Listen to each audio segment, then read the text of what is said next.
bonjour. Bonjour monsieur. Votre présentation complète. Je suis Priscille Moïka-Bedji, juriste de formation et avocate de profession. Je suis aussi coordonnatrice de l'association Femmes et Action qui a pour mission la protection et le développement de la femme et de l'enfant. Ok, Madame Priscille, vous êtes juriste, experte en VBG. C'est quoi les violences basées sur le genre? Les violences, d'abord, de manière générale, c'est quand on fait quelque chose contre autrui sans son autorisation, sans son consentement. Donc c'est le fait d'agresser ou de marcher sur les droits de l'autre. Ce sont des violences. Mais quand on parle de violences basées sur les genres, on voit plus les discriminations, soit contre les femmes ou soit contre les hommes, mais on voit plus les discriminations. Est-ce qu'il y a-t-il des formes de violence? Oui, il y a plusieurs types de violences. Il y a les violences conjugales, il y a les violences physiques, il y a les violences morales, en tout cas il y a plusieurs sortes de violences. Et vous avez parlé ou évoqué certaines formes de violence. Comment on peut prendre en charge ces formes de violence? Bon, par rapport à la prise en charge, j'aimerais d'abord ici que nous puissions nous mettre d'accord sur une chose. C'est que la prise en charge des violences est souvent est holistique. C'est-à-dire que nous ne nous attelons pas seulement sur une sorte de violence et des prises en charge, mais nous faisons par contre la prise en charge holistique. Donc, dans le package de la prise en charge holistique, il y a la prise en charge clinique, il y a la prise en charge psychosociale, il y a l'insertion et puis il y a la prise en charge judiciaire ou juridique, ça dépend du cas. Ok. Vous êtes experte en VBG et également vous êtes juriste. Parlons un peu sur la prise en charge juridique. C'est quoi la prise en charge? Ok, quand nous parlons de la prise en charge juridique, nous voyons la représailles ou les représailles parce que déjà les violences elles-mêmes constituent des infractions. Je ne dirais pas une infraction, mais des infractions parce qu'il y a plusieurs types de violences. En 2006, il y a la loi qui a été votée plus tôt. Il y a la loi qui complète la loi qui complète le code pénal, la loi numéro 06/018, et cette loi a érigé les violences en infraction. Disons, avant cette loi, les violences n'étaient pas une infraction, au moins certains types de violences n'étaient pas des infractions parce que n'ayant pas répondu au grand principe du droit pénal qui est nullum crimen nulla poena sine lege. C'est-à-dire qu'on ne peut pas consacrer, on ne peut pas parler de l'infraction quand on ne l'a pas encore prévu. Donc il faut que ça soit prévu pour que ça devienne une infraction. Et là, chaque violence est sanctionnée de manière différente. Par exemple, le viol proprement dit, et c'est l'article 170 de la même loi, ou du code pénal si vous voulez. Le viol est sanctionné des 5 à 20 ans de prison. Donc, quelqu'un qui commet le viol va écoper minimum 5 ans, maximum 20 ans de servitude pénale ou d'emprisonnement. Mais cela change quand il s'agit des mineurs. Quand il s'agit des mineurs, ça double, la sanction double, mais aussi quand il s'agit des personnes exerçant une certaine autorité sur la victime, la sanction aussi augmente puisque c'est une circonstance aggravante. Il y a l'article 174D parle du harcèlement sexuel. Le harcèlement sexuel, quant à lui, c'est le fait de poser des gestes, des actions, de raconter des choses qui violent l'intimité de l'autre. Donc la personne ne veut pas, mais vous insistez, vous revenez sur ça. C'est le harcèlement sexuel et il est sanctionné de 1 à 12 ans de servitude pénale. Le viol, j'aimerais revenir ici. Le viol, quand on parle du viol, il faut voir la pénétration. Donc le législateur dit quand il y a pénétration de manière approfondie ou superficielle, mais quand il y a pénétration, c'est déjà un viol. Donc, l'organe d'un homme qui pénètre l'organe d'une femme, que ce soit le vagin, que ce soit les oreilles, que ce soit la bouche, c'est déjà un viol, même l'anus. Et dans l'autre sens, si une femme force ou oblige un homme à le pénétrer comme ça, c'est aussi un viol. Donc là, c'est la femme qui commet le viol envers l'homme. Une autre forme de violence, c'est l'attentat à la pudeur. L'attentat à la pudeur, là, c'est l'article 167. Et dans l'attentat à la pudeur, on voit tout ce que vous voulez montrer à quelqu'un qui n'en a pas besoin. Bon, il y a des choses à la mode, vous me montrez vos seins, vous montrez vos cuisses alors qu'on n'en a pas besoin. Donc, c'est aussi une infraction. Là, c'est aussi de 1 à 12 ans de servitude pénale. Mais ici, particulièrement, puisque nous sommes à Monéditou, j'aimerais parler d'un type de violence qui est récurrent, non seulement à Monéditou, mais dans toutes les provinces de la RDC. C'est le mariage forcé. Le mariage forcé est sanctionné par l'article 174F. Le mariage forcé, c'est quand la personne n'a pas consenti au mariage, mais les parents, la famille ou le tuteur l'obligent à se marier.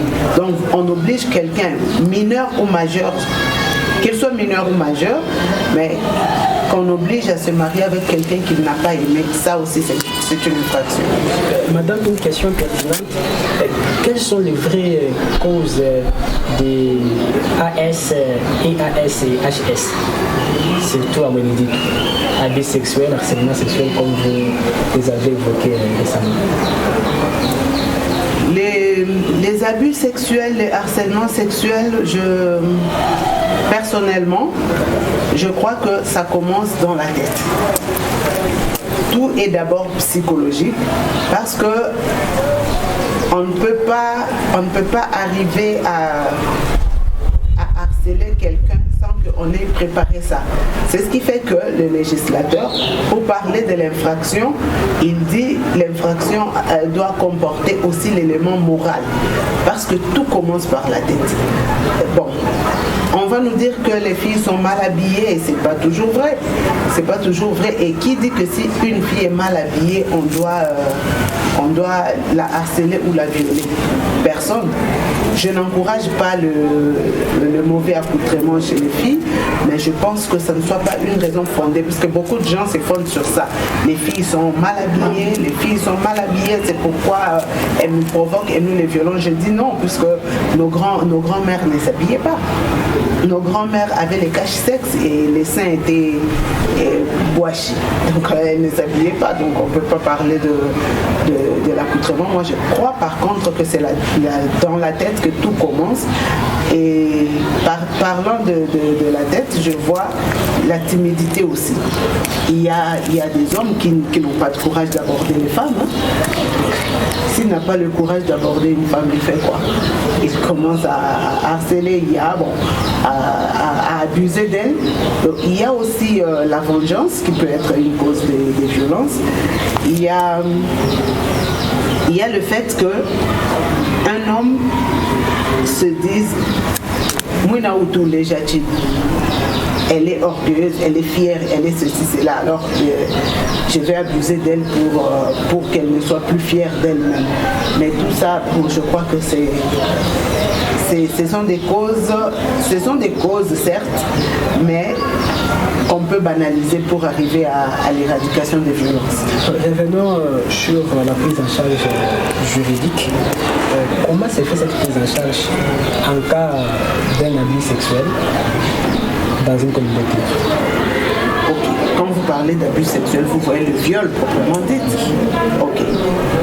La prise en charge des viols ou des victimes des viols commence d'abord par la prise en charge plutôt clinique. Ou si on va au juridique, on saisit d'abord la police de proximité.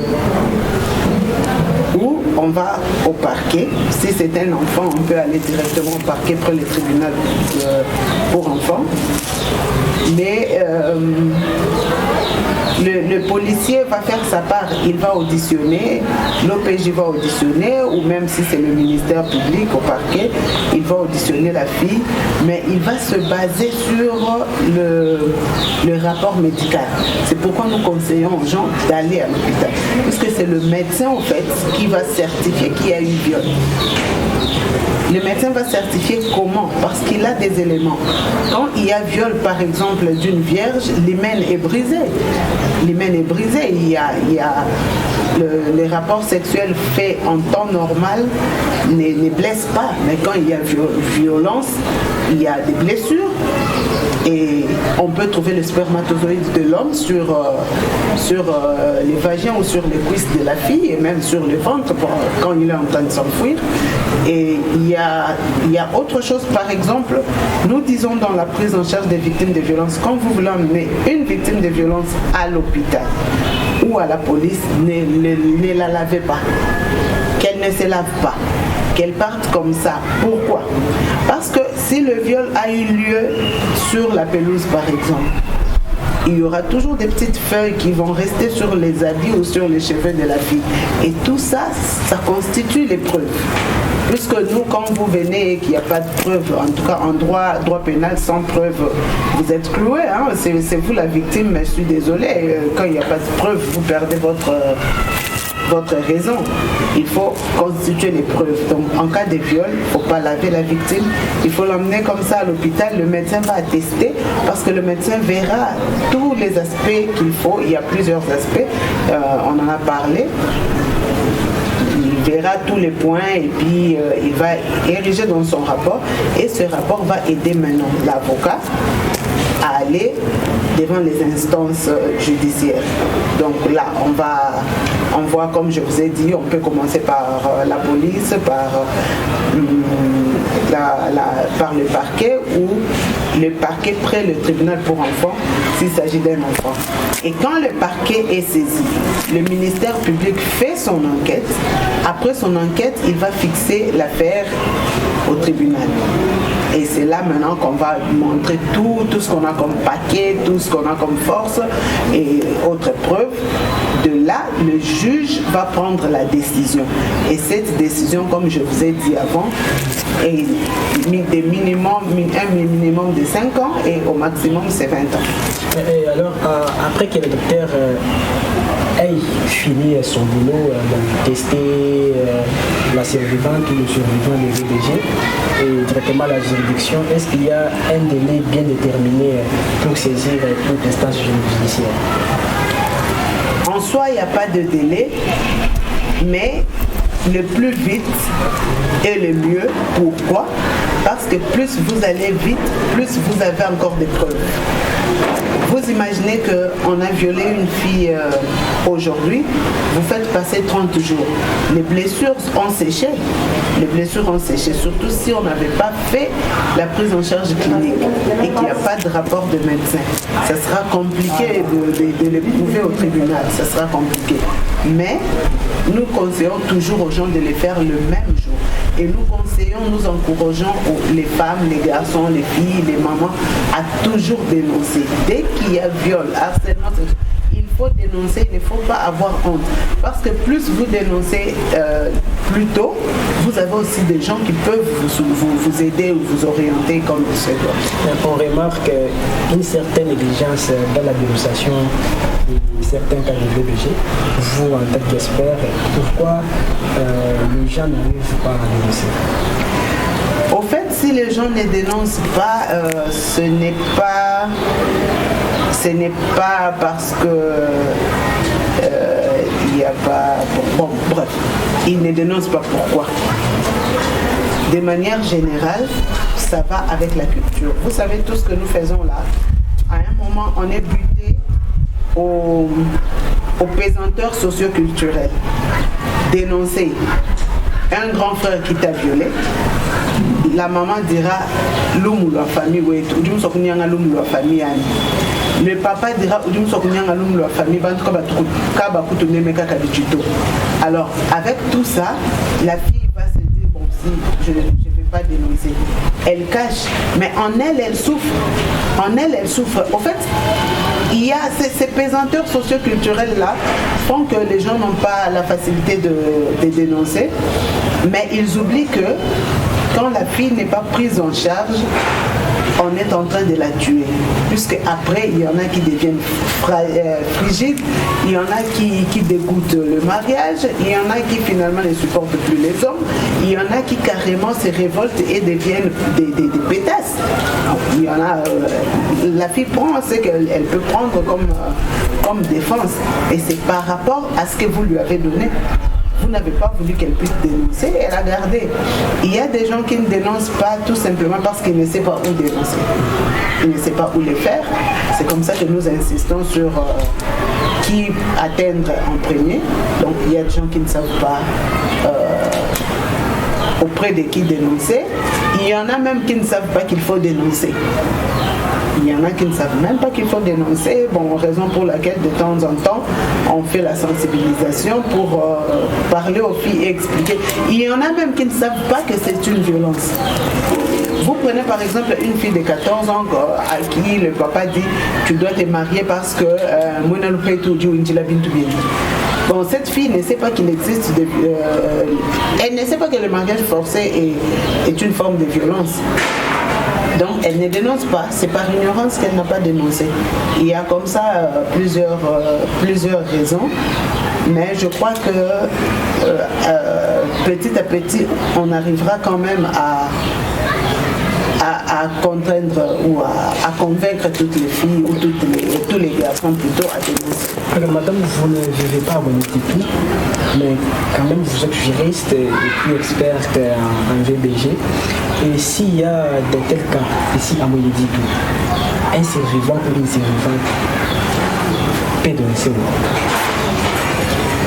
non? Bon, à Monétitou, comme je n'ai pas eu le temps d'entrer en contact avec ceux qui sont ici, mais déjà d'emblée, j'aimerais donner ici le numéro vert qui est le 122. Le 122 ne vous bouffe pas les unités. Vous composez juste 1, 2, 2 dans votre téléphone. On va vous recevoir. La personne qui va décrocher peut se retrouver dans n'importe quel coin de la République, mais elle va prendre le téléphone et elle va vous écouter, elle va vous orienter. En dehors du numéro vert, il y a les zones de santé. Il y a les zones de santé, je vois ici la zone de santé de Makota, il y a la zone de santé de Monétitou, il y a les zones de santé un peu partout. Vous pouvez aller dans des zones de santé pour dénoncer, mais j'ai donné aussi la piste judiciaire et clinique. Donc on peut dénoncer auprès des parents, auprès des voisins. C'est d'ailleurs les personnes les plus proches qui peuvent vous accompagner. On peut dénoncer et eux, ils vous emmènent là où il faut. Donc dans les zones de santé, vous composez le 122, vous allez à la police ou au parquet directement. Et sur la piste judiciaire, est-ce que la prise en charge est gratuite? Par rapport à la gratuité de la prise en charge des victimes de violences, je dirais non. Pourquoi non? Parce qu'il y a des moments, la prise en charge s'est faite avec des financements. Puisque là, plusieurs acteurs entrent en jeu pour faire la prise en charge holistique. Et ces personnes doivent être rémunérés. C'est vrai que dans la plupart des cas, ils ne sont pas payés parce que ce sont des gens qui se sont engagés pour les VBG. Mais au moins le transport, et on a besoin du kit de matériel, par exemple pour les médecins, ils ont besoin de kits où il y a les produits, parce que là aussi, il y a tout un schéma. Nous avons le protocole pour chaque type de prise en charge. Il y a le protocole national qu'il faut suivre. Et pour les médecins, il y a des produits qui sont dans le protocole qu'il faut donner à la victime. Alors si le médecin n'en a pas, il va vous donner l'ordonnance pour acheter. S'il en a, il vous donne gratuitement. De même pour la prise en charge juridique ou judiciaire. Mais il y a quand même des avocats qui continuent à les faire gratuitement. Mais vous pouvez payer ne fût-ce que le transport. Mais quand il y a les financements, parce que les financements viennent de temps en temps, quand il y a les financements, tout s'est fait de manière gratuite. Parce que là, c'est l'ONG ou le ministère du genre qui a l'argent et qui peut payer le transport de l'avocat qui va à l'audience, qui peut payer les frais de justice, puisqu'il y a les frais de justice à payer. Et avec ce financement-là, on peut également acheter les produits pour la prise en charge clinique. Alors, parlons tout petit peu sur la prise en charge psychosociale. Comme vous venez d'évoquer tantôt, comment accompagner une victime de VBG? Comme je vous ai dit, toute violence emmène le traumatisme. Et le traumatisme, quand il reste en nous, il crée un caractère, il crée en fait d'abord une habitude. Par exemple, quelqu'un qu'on a violé, du coup, elle se rétracte. Que ce soit une fille ou un garçon, elle se rétracte, il ne veut plus parler avec les gens parce qu'il s'est dit que chaque fois si je vais parler aux gens, ils comprendront que j'ai été victime de viol. Et du coup, il se rétracte, il ne veut plus voir les gens, tout ça.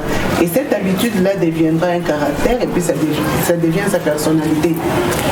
Et pour combattre cela, il y a les psychologues, il y a les agents sociaux qui sont formés, on leur donne un package de psychologie, comment faire la prise en charge, et ils le font pour aider la victime à surmonter les traumatismes ou à affronter les traumatismes, puisque par exemple, quelqu'un qui fait un accident, on lui coupe la jambe, on ampute la jambe et elle est obligée de vivre avec une jambe. Et comment faire pour l'aider à comprendre cela? Donc c'est la même chose qu'on fait avec les victimes de violence. On leur explique que c'est une mauvaise chose qui vous est arrivée, mais voilà comment vous pouvez faire pour supporter ça, voilà comment vous pouvez faire pour vivre avec ça. Mais aussi, il y a un élément important dans la prise en charge des victimes de violence, c'est que dans la prise en charge des victimes de violence, on ne raconte pas ce qu'on fait.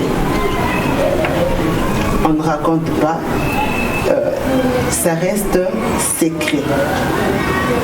Donc il y a la confidentialité qui est un élément de taille dans la prise en charge. Parce que pourquoi on insiste sur la confidentialité? Parce que quand les gens savent que telle personne est violée, ils peuvent parler et la stigmatisation ne va pas aider cette personne à s'ouvrir ou alors à reprendre la vie normalement. Donc c'est alors que aussi on a vraiment besoin de la prise en charge psychosociale pour aider cette personne à reprendre la vie normale. Donc comment on va concevoir la confidentialité? C'est entre le bourreau, la victime et le traitant ou bien c'est comment? La confidentialité, c'est d'abord entre, c'est un cercle ou un triangle. Donc on commence, on va à l'hôpital, le médecin ne doit dire à personne, celui qui fait la prise en charge psychosociale ne doit parler à personne, celui qui fait la prise en charge du judiciaire n'est par la personne, bon, peut-être ceux qui sont en audience pourront voir quand l'audience est déjà publique, mais si l'audience n'est pas publique, ils ne verront pas. Mais le bourreau aussi entre dans cette ligne-là pour éviter à ce que les autres soient. Le bourreau est intéressé. Le bourreau d'ailleurs c'est lui l'auteur, donc il ne peut pas être à l'écart. Et on prend tout ce monde-là, travaille de manière secrète, dans la confidentialité. Et pour parfaire la confidentialité, il y a dans le programme national, il y a des fiches. Et la première personne qui reçoit la victime voit la fiche, mais l'identité de la fiche, après, on va coder l'identité de la victime. Et les autres vont faire la prise en charge avec la personne, peut-être sans connaître son nom. Et c'est vers la fin qu'on va encore remettre le nom, tout ça. Mais c'est vraiment, il y a un circuit bien préparé pour que tout puisse rester secret. Alors pour clore notre entretien, en dehors de la langue française, vous pouvez donner un dernier message dans une langue nationale que vous connaissez. Je ne sais pas si ça sera facile. Bana betu basuive batatuni bamama tulitomba bwalu bwa violence bwalu bubibe budi bunyanga viwa abantu budi bunyanga viwa bana betu. Mariage forcé, c'est une sorte de violence. Quand vous soignez moi les baya kujibaka, vous voulez que l'ange coulonga kalas à 8 à 18 ans. Moi non se dit que moi je kumbaje 18 ans tôt. Nous ne pas nous sélectionner, nous ne pas commettre viol. Ni we muledi, ni mulu mamwe no jumla boku sela mwana abadi ba nukwata. Lekele bana bakola et puis lekele mwana ni mwana sungula mukajenda waba luma asungula mukajenda waba kaja sungula baenda na bikala bien lekele bana babakaji ba mukalasa tu lekela bana betu balonga kalasa bana babakaji badini meja bunu mvide mukuluki mwamba ni mubafuka anu bob kusomba kuma bakato mubafuka habu bob kwenza mujimu we muselesha mwana lelo walu mwana lupetu ujijishinga ni lupetu lwenda na aluja matuka bijana sa tujibishika na we mumuleke la mulonga kalasa hajujikisha kalasa ujuma kukusumbila na shalupango loji kai mwa kukusumbila to we mumuselesha kudita chita tuchudu musa kumuselesha chachi alors tulama bana betu tulongolola musoku wetu tukala bomu. Bon, madame, merci. Vous savez qu'on continue comme le monsieur le bacalier. Merci, mais il